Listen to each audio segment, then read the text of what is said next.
বন্ধন ছিন্ন হয়, সুসামঞ্জস্যভাবে হয় না। আর আত্মা বলে যদি কিছু থাকে, নতুন অস্তিত্বে প্রবেশ করবার জন্য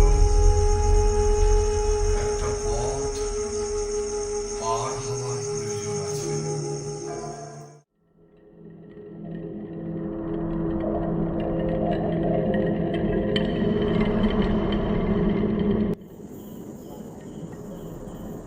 আমি এসেছি। কে তুমি? কে?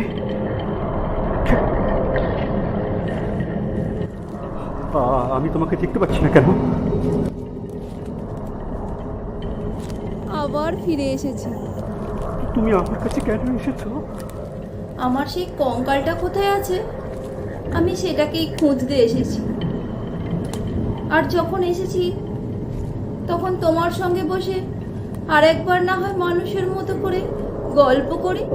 সেই ভালো, যাতে মন বেশি খুশি হতে এখন একটা কিছু গল্প বলো। গল্প?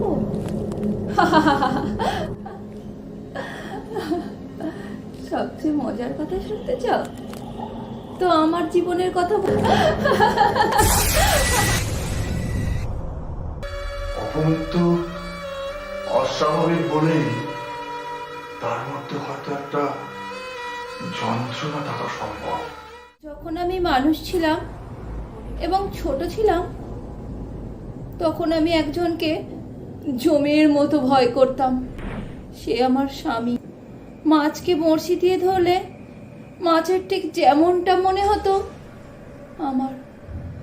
আমারও ঠিক তেমনটাই মনে হতো। আমার জীবনটাকে তছনছ করে দিয়ে বিয়ের 2 মাস পরে আমার স্বামীর মৃত্যু হলো। কিন্তু সেদিন আনন্দেই বাপের বাড়ি চলে এলাম। তারপর একদিন দাদার বন্ধু শশী শেখর মেডিকেল কলেজ থেকে পাশ করে এসে আমাদের বাড়ির একতলায় ডাক্তারখানা খুলল। আমার চোখে তখন সমস্ত পুরুষ জাতি শশী শেখরের মূর্তি ধরে যেন আমার চরণাগত।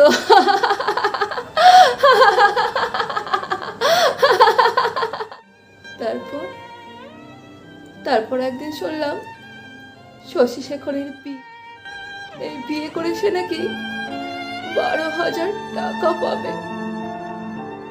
কিন্তু আমার কাছে এই কথা গোপন করে আমাকে অপমান করার মানে কি?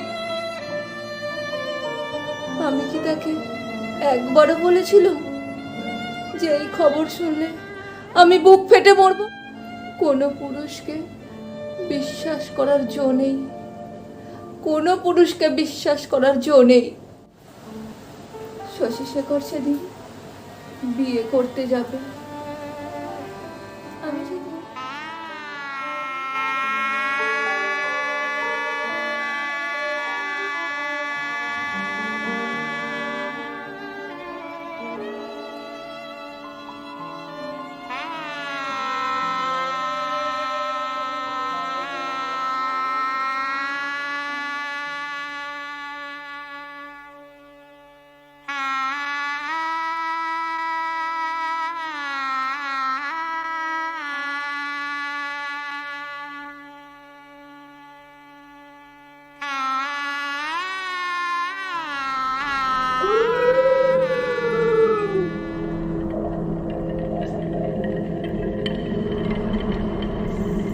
একটা কথা বলে রাখি, কায়দা করে শশী শেখরকে আমি বিষ খাইয়ে এসেছি।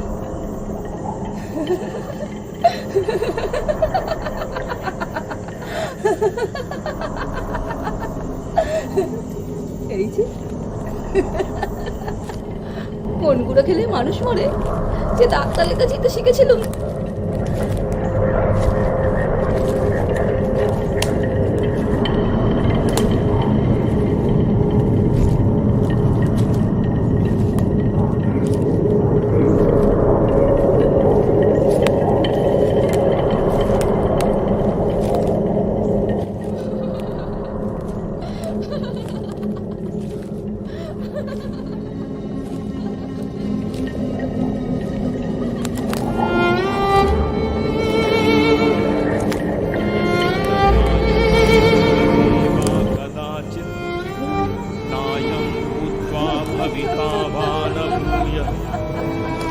अजो नित्यः शाश्वतोऽयं पुराणो न हन्यते हन्यमाने शरीरे।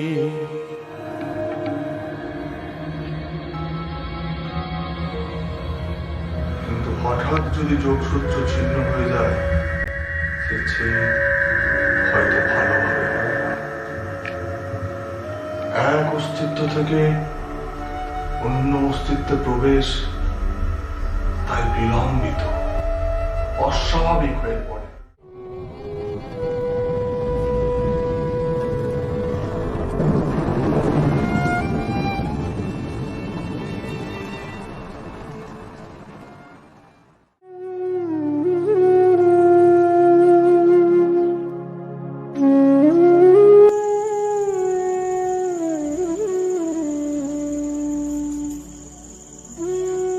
আমি এসেছি।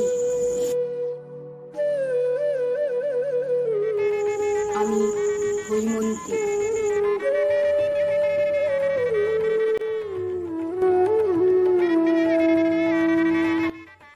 তোমার আখির আলো, তোমার পরশ নাহি আর, কিন্তু কি পরশমণি রেখে গেছো হৃদয়ে আমার। সঙ্গীহীন এ জীবন, শূন্য ঘরে হয়েছে শ্রীহীন। সব মানি, সবচেয়ে মানি তুমি ছিলে একদিন।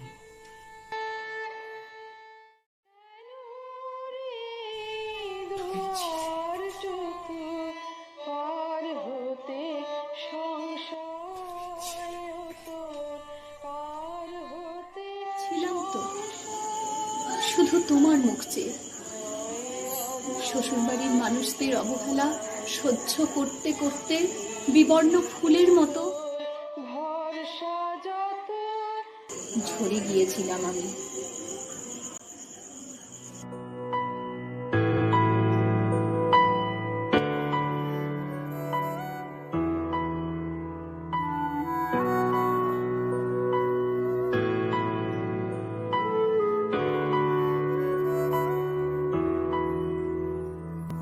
চাঁদের হাসির বাঁধ ভেঙেছে, উছলে পড়ে আলো ও রজনী গন্ধা তোমার গন্ধ সুধা। এই যে বুড়ি, এই ফিরলাম মা। পাত্রপক্ষ বিয়ের ব্যাপারে একদম দেরি করতে চাইছে না। ওরা চাইছে সামনের মাসেই তোদের বিয়েটা আর কি।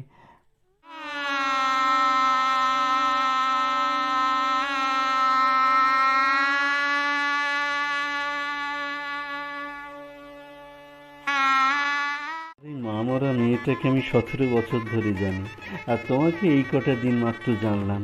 তবু তোমার হাতে কিন্তু দিলাম বাবা। জানো, যে ধন আমি দিলাম তার যেন মূল্য তুমি বুঝতে পারো। আর থেকে বেশি আশীর্বাদ আর আমার কাছে নেই বাবা। আরে বেয়াই মশাই, আপনার মেয়ে যেমন বাপকে ছেড়ে এলো, তেমনি এখানে তো বাপ মা উভয়কেই পেলো না। বুড়ি, চললাম রে। এই তোর একখান মাত্র বাপ। আজ থেকে তার যদি কোনো কিছু খোয়া যায়, চুরি হয়, নষ্ট হয়, তার জন্য কিন্তু আমি দায়ী নয়। হ্যাঁ, তাই বই কি?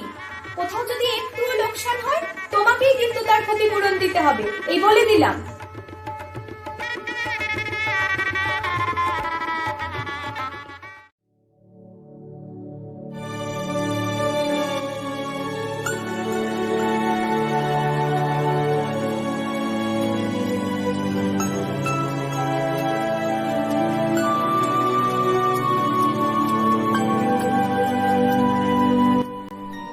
ভালোবেসে সখী নিভিতে যতনে আমার নামটি লিখো তোমার মনের মন্দিরে।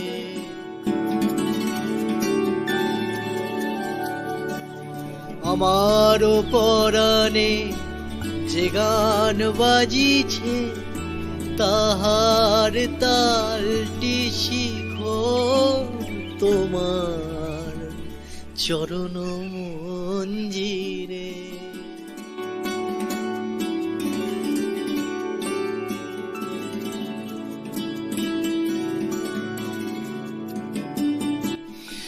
ভালোবেসে সখী।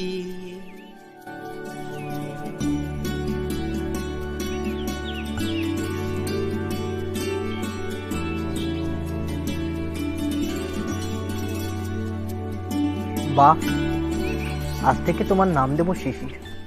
চিরে হাসি কান্না একবারে এক হয়ে আছে।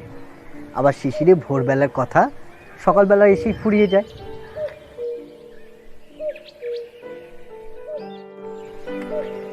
তোমার এ নাম পছন্দ না হলে আর কি হবে, সকলের কাছ থেকে গোপন রাখো। শিশির নামটা থাক আমার একান্ত গোপন কথাটির মতো। ওনার আসল নাম হৈমন্তী। সকল কাটা ধন্য করে ফুটবে ফুল ফুটবে, আমার সকল ব্যথা রঙিন হয়ে গোলাপ হয়ে ফুটবে ফুটবে।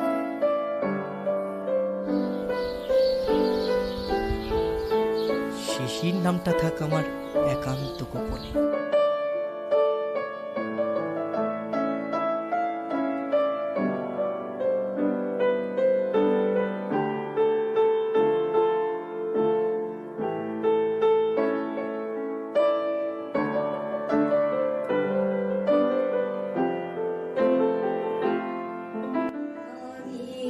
তোমার সঙ্গে বেঁধেছি আমার প্রাণ,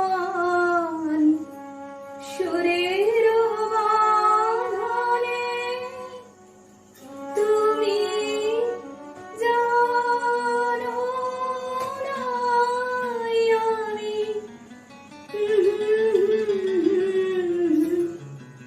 অজানা সাধনে আমি তোমার সঙ্গে বেঁধেছি আমার প্রাণ।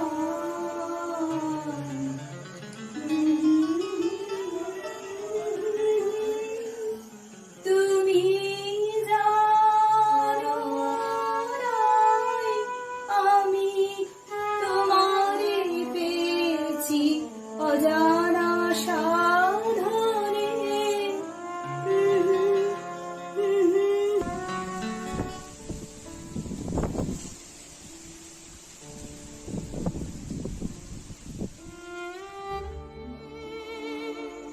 হৈমন্তী না, তোমার দেওয়া শিশির নামটাই থাক। আমার জীবনে তো ওটাই সত্যি। হ্যাঁ গো, শিশির। শিশিরে যে ভোরবেলার কথা সকালে এসে ফুরিয়ে যায়, ফুরিয়েই তো দিয়েছিলাম আমি। কিন্তু কিন্তু তুমি তো আমাকে ভালোবাসতে, তুমিও তো কখনো কিছু বলনি। তোমার বাবা মায়ের কোনো অন্যায়ের প্রতিবাদ তো তুমি করনি।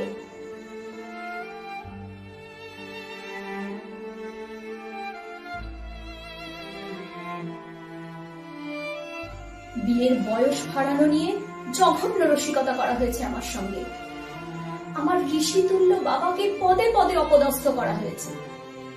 এ কোন নাস্তিকের ঘরের মেয়ে এবার এই সংসার থেকে লক্ষ্মী ছাড়লো। হেন কটূক্তি নেই যা আমাকে করা হয়নি। এত শুনেও এত বুঝেও তুমি তো আমি? হ্যাঁ তুমি, তুমি অপু, তুমি কি ভাবছো? তুমি তুমি নিরপরাধ? হ্যাঁ, তুমি নিরপরাধ না? কি মনে করো তুমি তোমার প্রতিবাদ করার কোনো প্রয়োজন ছিল না? মনে পড়ে অপু তোমার শ্বশুরের সেই কথাগুলি? তার মর্যাদা তুমি দিয়েছো তুমি তোমার শিশিরের মর্যাদা। বাবা মার মুখের উপর তখন প্রতিবাদ করার রেয়াজ ছিল না শিশির। আমি এখন বুঝি যে না, প্রতিবাদ করা আমার উচিত ছিল। হ্যাঁ, সরাসরি প্রতিবাদ না করলেও যেন তাদের উপর ফোর্স করা আমার উচিত ছিল।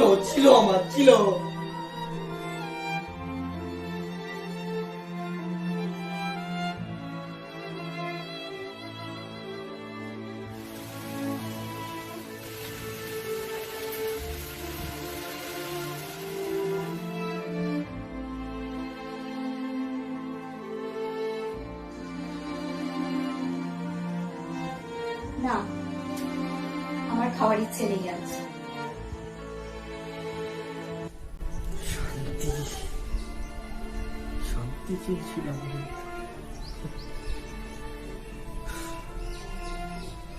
শান্তি নিজ আবর্জনা দূর করিবারে ঝাঁট দিতে থাকে বেগে, ঝড় কহে তারে। আর শিশির শিশির আপন বিন্দুর মাঝখানে রবির জ্যোতিরে বিন্দু বলেই জানে। শিশির সে চিরন্তন, যদিও মিলায় মুহূর্তে, রাজকণ্ঠে মণিহার আছে তবে মৃত্যু।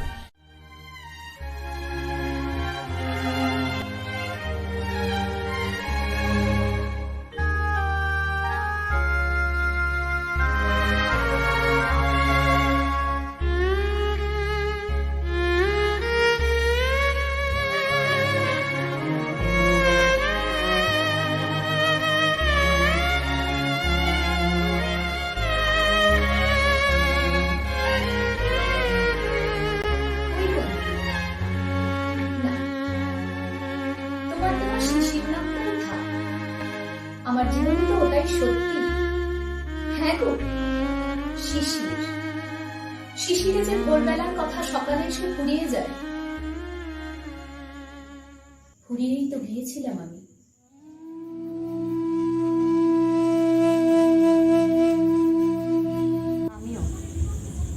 আমি নিরুপমা।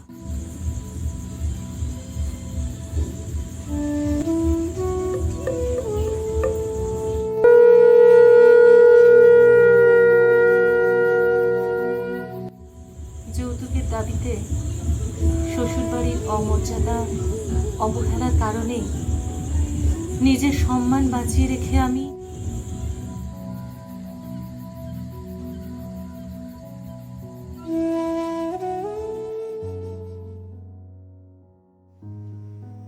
বিয়ের পর মেয়ের বাপের বাড়ি যাবার স্বাভাবিক অধিকারটুকুও টাকার বিনিময়ে বন্ধক রাখতে হতো।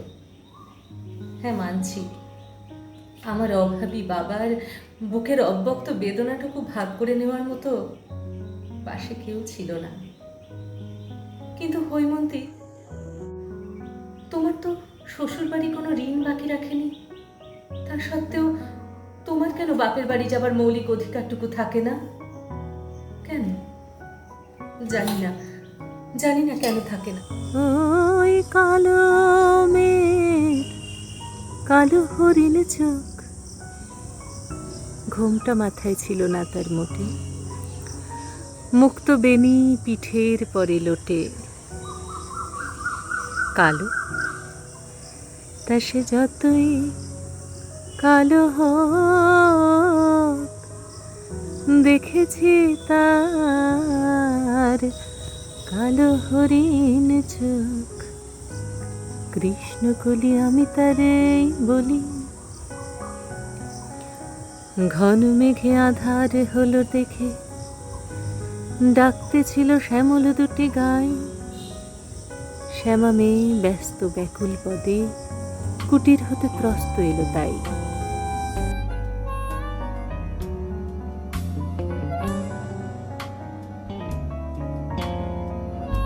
সেদিন সন্ধেবেলা ও যে মানে না মানা, যত বলে নাই রাতে মলিন হয়েছে বাতি। আমি এসেছি। যত বলে নাই রাতে মলিন হয়েছে বাতি। আমি এসেছি। মুখ পানে চেয়ে বলে না না না, ও যে মানে না মানা। শোনো বাবা, আমার একটা সম্মান আছে, একটা আত্মমর্যাদা আছে। তুমি যদি সে টাকা এদের দাও, তাহলে সেটা হবে আমার লজ্জার কারণ। আমি কি একটা টাকার থলি যে যতক্ষণ টাকা আছে ততক্ষণ তার দাম, আর টাকা ফুরিয়ে গেলেই তার কোনো মূল্য নেই? এ সমাজে নারী হিসেবে না হোক, মানুষ হিসেবে আমার একটা মূল্য আছে, একটা সম্মান আছে। বলো না বাবা, মানুষ হিসেবে আমার কোনো মূল্য নেই, কোনো দাম নেই? বিধুর বিকল হয়ে পবনে আগুন করিছে হাহা ফুলের বনে। বিধুর বিকল হয়ে পবনে আগুন করিছে হাহা ফুলের বনে। না দেবে, তুমিও আর আমাকে নিয়ে যাবার কথা ওদের বলো না। আমি যত বলি তবে এবার যে যেতে হবে।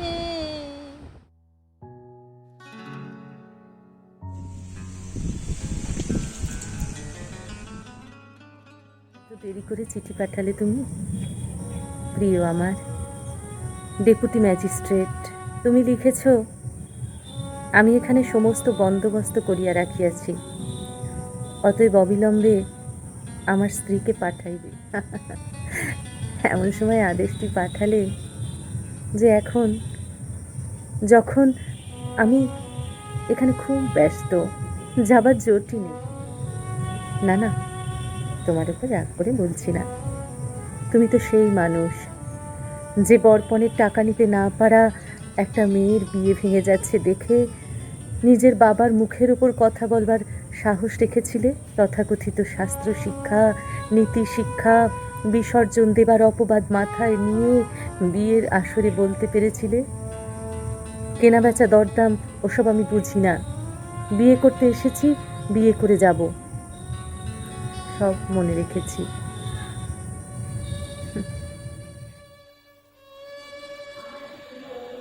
জানো, সেদিন সন্ধেবেলা খুব কষ্ট হচ্ছে, তখন তোমার মাকে বলেছিলুম বাবাকে আর আমার ভাইদের একবার দেখব, সেই অবস্থাতেও শুনতে হলো যত সব ন্যাকামি। কেবল বাপের বাড়ি যাবার ছল। আর আজ দেখো বাড়ির বড় বউ মরেছে, খুব ধুম করে অন্ত্যেষ্টিক্রিয়া সম্পন্ন হচ্ছে।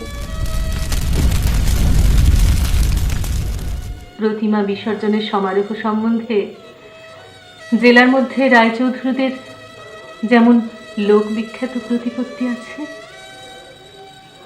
বড় বউয়ের সৎকার সম্বন্ধে রায় বাহাদুরদের তেমনি একটা খ্যাতি রটিয়া গেল। এমন চন্দন কাঠের চিতা এ মুলুকে কেউ কখনো দেখে নাই। এমন ঘটা করিয়া শ্রাদ্ধ কেবল রায় বাহাদুরদের বাড়িতেই সম্ভব। আর সেসব আয়োজন বাজারে ধার করে হলেও কৃষ্ণ কলি আমি তালে বলি, কালো তারে মনে গায়ে মেঘলা দিনে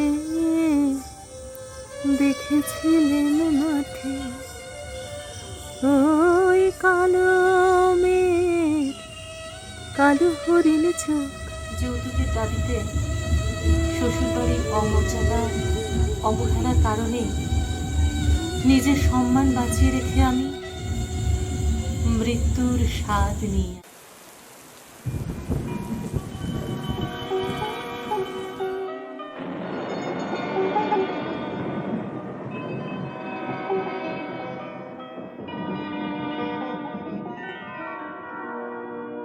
শুনো নলিনী খোলো গো আখি, ঘুম এখনো ভাঙিল নাকি, দেখো তোমারি দুয়ার পরে সখী, এসেছে তোমারি রবি, শোনো নলিনী খোলো গো আখি। সেদিন তোমার হাত আমি সত্যিই ধরতে পারিনি, আর সেই অবজ্ঞারই প্রতিশোধ নিতে তুমি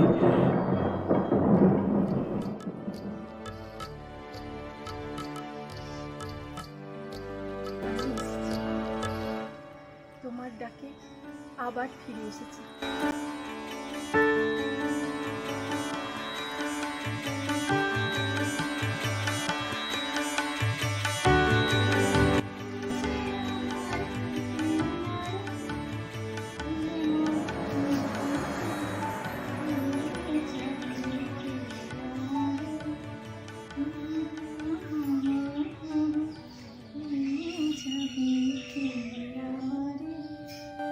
সেই ছোট্টবেলায় এই বড়লোক বাড়ির বউ হয়ে এসেছিলাম আমি।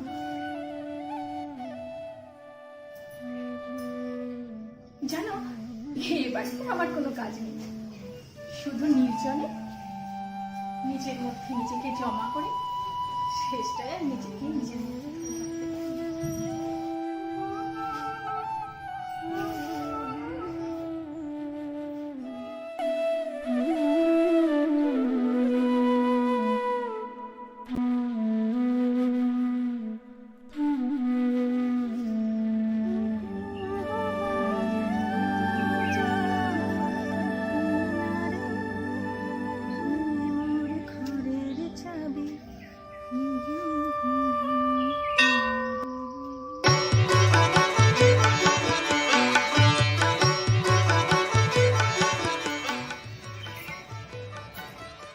আমার স্বামী আছে, কিন্তু তিনি আমার আয়ত্ত নেই। এই বাল্যকাল থেকে যৌবনে এমন পূর্ণ বিকশিত হয়েও বরং শৈশবে স্বামীর আদর বেশি পেতাম। একদিন ও আমার জন্য আমের আচার চুরি করে এনেছিল।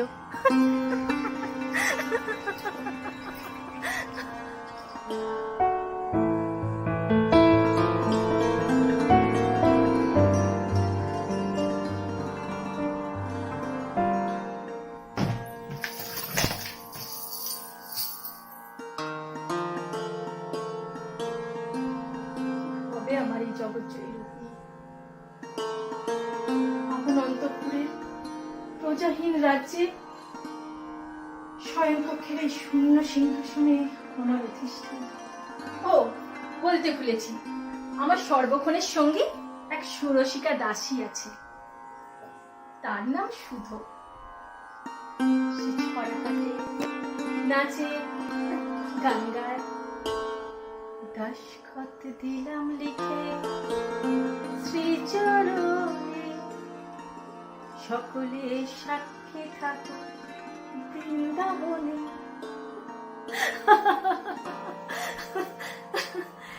তার কাজই হলো প্রভু পত্নীর রূপের ব্যাখ্যান করা, আর এমন রূপ যৌবন এক অরসিকের হাতে পড়ে কি করে নিষ্ফল হলো সে নিয়ে আক্ষেপ করা।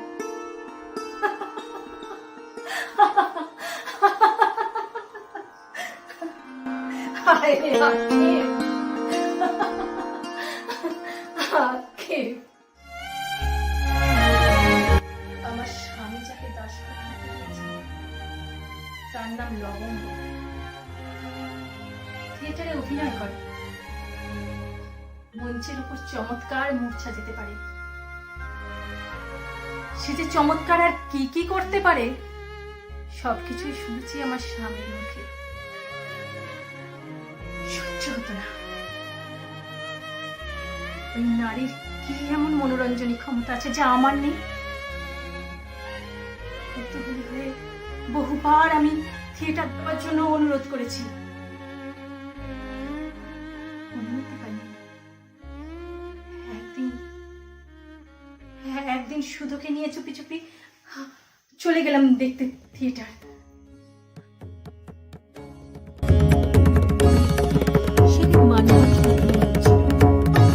দর্শকের হাততালি আর সম্মিলিত উচ্ছ্বাসে আমি কিছুক্ষণের জন্য সমাজ সংস্কার সব ভুলে গেলাম।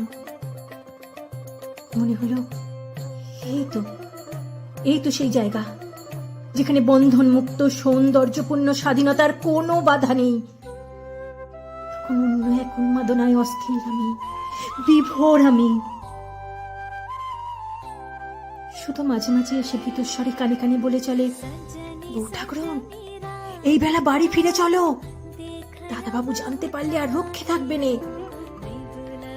কিন্তু আমার সে কথায় কান দেওয়ার সময় নেই তখন। আমার মনে তখন আর ভয়ের লেশমাত্র নেই। ভয়কে জয় করবার শপথ তখন আমার দুই চোখে।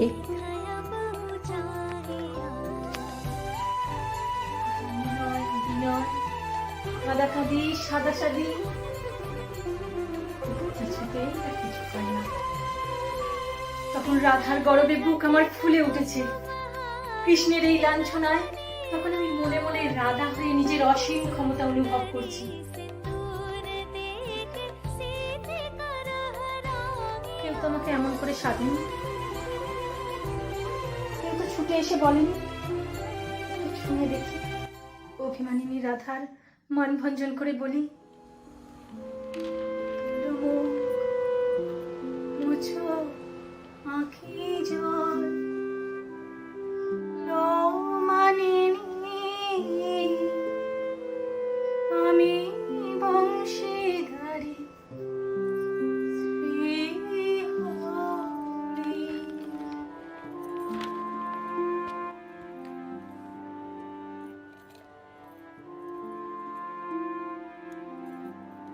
চৈত্র মাসের বাসন্তী পূর্ণিমা। আমার স্বামী এসেছিল।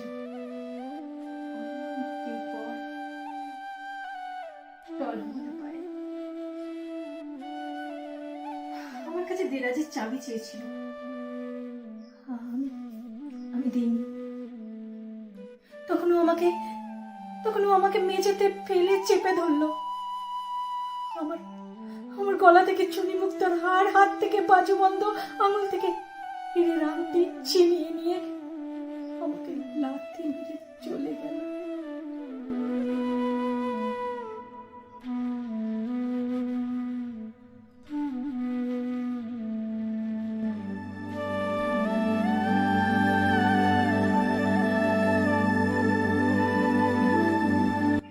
সেটাতেই ভেবেছিলাম আত্মহত্যা করব। যত রূপ সৌন্দর্য সব নিজের হাতে ছিন্ন ভিন্ন করে দেব, নিজের অবহেলার প্রতিশোধ নেব।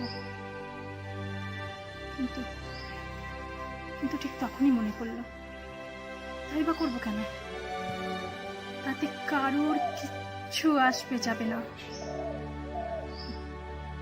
প্রমাণও পেলাম হাতে নাতে। সামনে আমার গয়না শুনিয়ে নিয়ে ঝামেলা বাঁধিয়ে প্রধান অভিনেত্রী লবঙ্গকে নিয়ে কোথায় যেন একটা গা ঢাকা দিল। থিয়েটারওয়ালারা অকল পাথারি করলেন, কিন্তু সবই ছিল সামনে। শুধু শো পিছিয়ে গেল। অভিনয় জমে উঠল।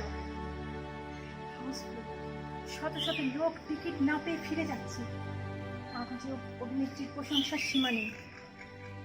দূর দেশে বসে আমার স্বামীর কানেও সেই খবর পৌঁছল। সে আর থাকতে পারল না। কৌতূহলী হয়ে অভিনয় দেখতে ছুটে এলো। প্রচন্ড হাততালি আর উল্লাসের মধ্যে মঞ্চের পর্দা উঠল। দেখে মঞ্চে আমি, তারই লাঞ্ছে তার স্ত্রী গিরিবালা। অভিনয় করছি, মন প্রাণ ঢেলে অভিনয় করছি।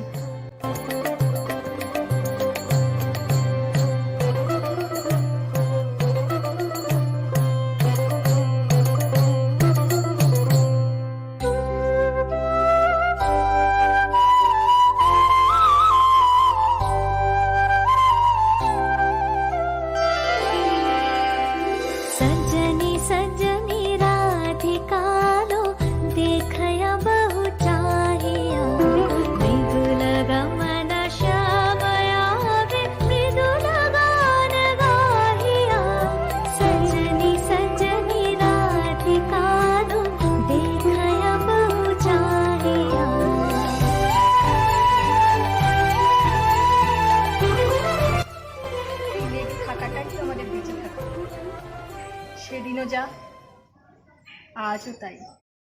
ঘটনা প্রবাহ তো আমার হাতে নেই।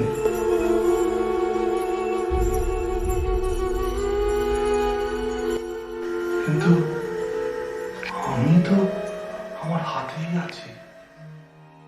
न जायते म्रियते वा कदाचित् नायं भूत्वा भविता वा न भूयः अजो नित्यः शाश्वतोऽयं তোমার ডাকে पुराणो আবারও এসেছি। दहन्यते हन्यमाने शरीरे। এসেছি, আমি তোমার ডাকে আবারও এসেছি। न जायते म्रियते वा তোমার कदाचित् ডাকে नायं भूत्वा भविता वा न भूयः। না কবি, এদের মতো তুমি আমাকে মরতে দাওনি, কিন্তু আমার বড় জায়ের বোন বিন্দুর আত্মহত্যা আমাকে ভেতর থেকে নাড়িয়ে দিয়ে গেছে। পিতা তাকে প্রশ্ন করলেন, আচ্ছা, এই জগতে যা কিছু তুচ্ছ, যা কিছু শুভ,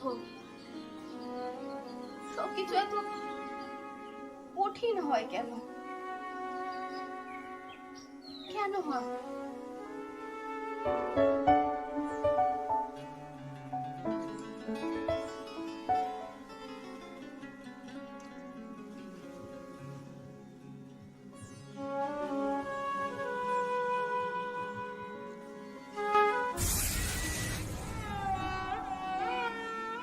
কাল শরতের কাছে যখন শুনলুম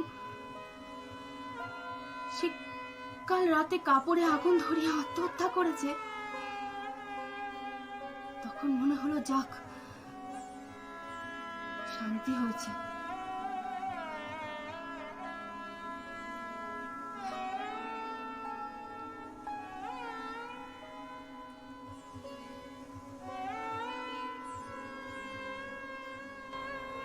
মা হবার দুঃখটুকু পেয়েছিলেন, কিন্তু মা হবার মুক্তিটুকু পাননি।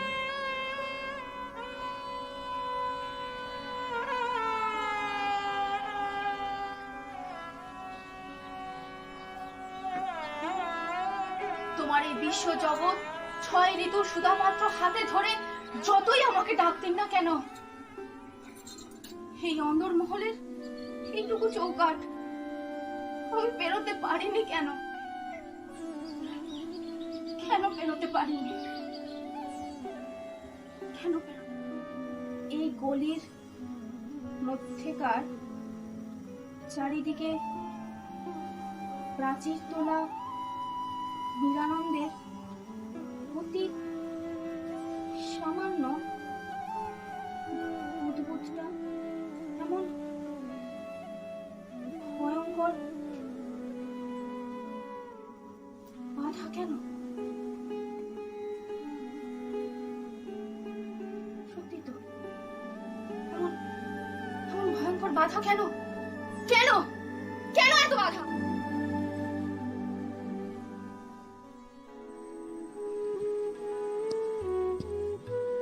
এই ঘরকন্যার বাইরে আমার আর একটা জিনিস তোমাদের অজানা ছিল। আমি লুকিয়ে লুকিয়ে কবিতা লিখতাম, আর সেইখানেই আমার মুক্তি, সেইখানেই আমি, আমার আমি।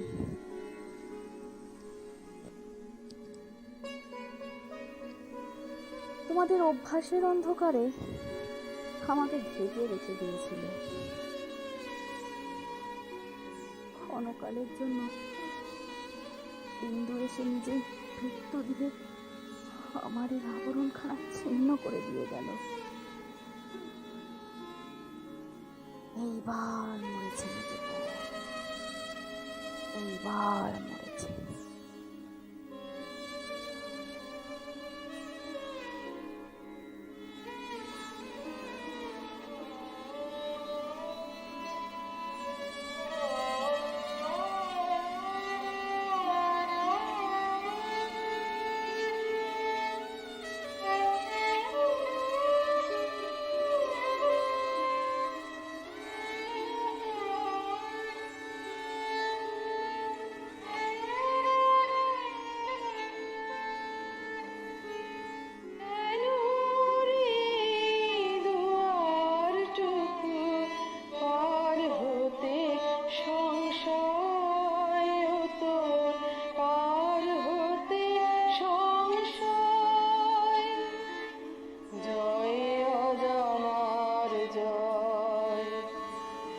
এইদিকে তোর ভরসা যত, ওইদিকে তোর ভয় কেন, এইদিকে তোর ভয়।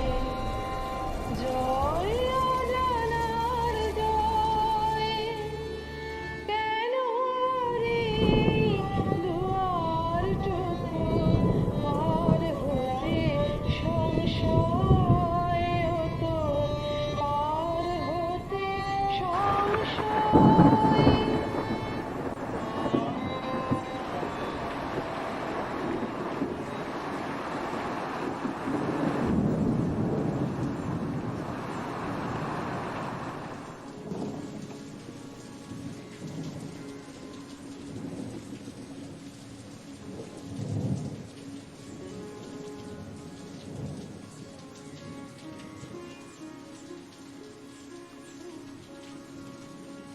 যদি কোনো সহজভাবে বিন্দুটার মৃত্যু হতো তাহলে আরাম বোধ করতাম। একবার মনে হলো বুঝি শান্তি পেলাম এটা, তারপর মনে হলো শান্তি বটে।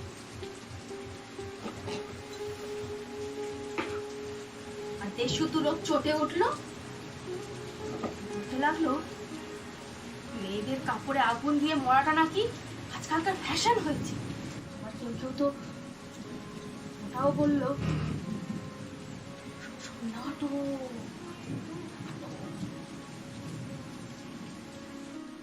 তাই যদি হয় তাহলে নাটকের তামাশাটা শুধু মেয়েদের উপর দিয়ে হয় কেন? বীর পুরুষের মোচায় হয় না কেন?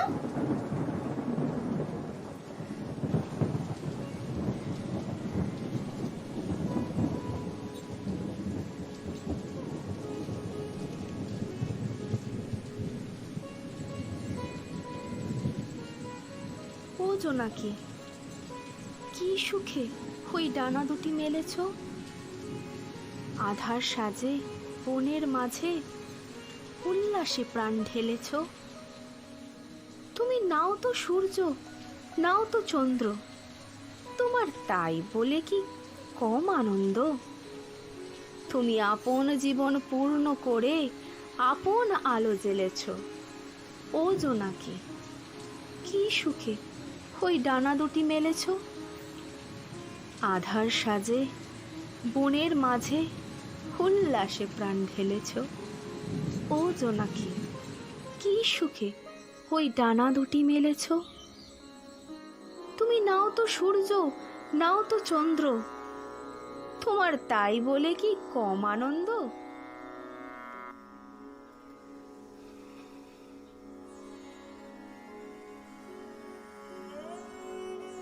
বিন্দিটার এমন পুরা কপাল, যতদিন বেঁচে ছিল রূপে গুণে কোনো যশ পায়নি।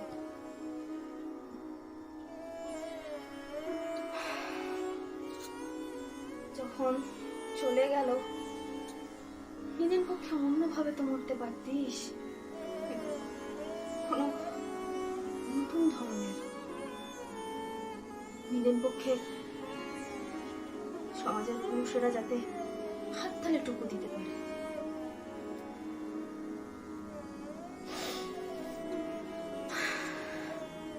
মেয়েটা মরেও গেল, আবার দেশ শুদ্ধ লোককে চটিয়ে দিয়েও গেল। শ্রী চরণ কমলেশু। আজ 15 বছর হলো আমাদের বিয়ে হয়েছে। আজ পর্যন্ত তোমাকে চিঠি লিখিনি। চিরদিন তো কাছেই পড়ে আছি। মুখের কথা অনেক শুনেছ, আমিও শুনেছি। চিঠি লিখবার ফাঁকটুকুও পাওয়া যায়নি। যেদিন তোমাদের বাড়িতে প্রথম এসে উঠলাম, সেদিনের কথা আজও ভুলিনি।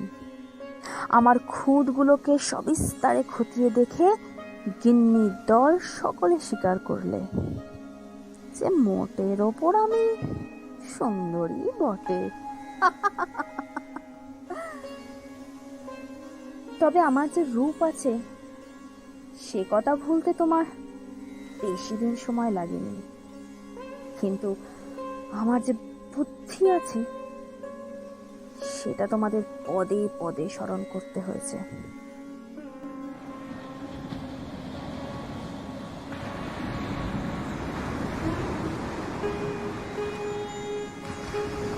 সংসারে মেয়ে মানুষের বুদ্ধি থাকলেই পদে পদে বিপদ। যাকে বাধা মেনে চলতে হবে সে যদি বুদ্ধি মেনে চলতে চায় তাহলে তো তার কপালে ঠোক্কর ছাড়া আর কিচ্ছু নেই।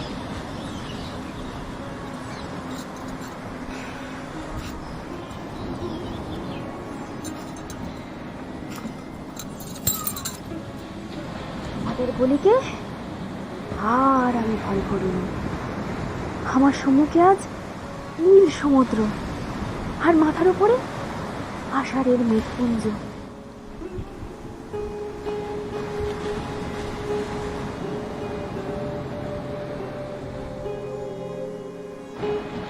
আজ বাইরে এসে দেখি আমার গৌরব রাখার আর জায়গা নেই। আমার এই অনাদৃত রূপ যার চোখে ভালো লেগেছে সেই সুন্দর সমস্ত আকাশ দিয়ে আমাকে চেয়ে দেখেছে। তোমার যা আছে তা তোমার আছে, তুমি নও গো ঋণী কারোর কাছে। তোমার অন্তরে যে শক্তি আছে তারই আদেশ পেলেছ। তুমি আধার বাঁধন ছাড়িয়ে ওঠো, তুমি ছোট হয়েও নও গো ছোট। জগতে যেথায় যত আলো সবাই আপন করে ফেলেছ।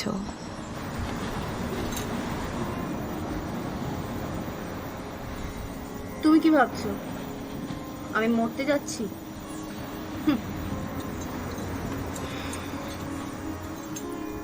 অমন ঠাট্টা আমি আর তোমাদের সাথে করবো না। মীরাবাইও তো আমার মতনই মেয়ে মানুষ ছিল, তার পায়ে শিকলও তো ভারী কম ছিল না। কই, তাকে বাঁচার জন্য তো মরতে হয়নি।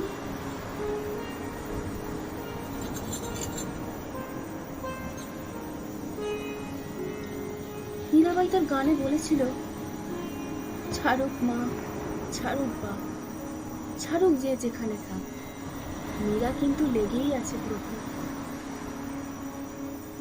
আর এই লেগে থাকাটাই হচ্ছে বেঁচে থাকা। কালও যা ছিল আজও তাই আছে, একই রকম।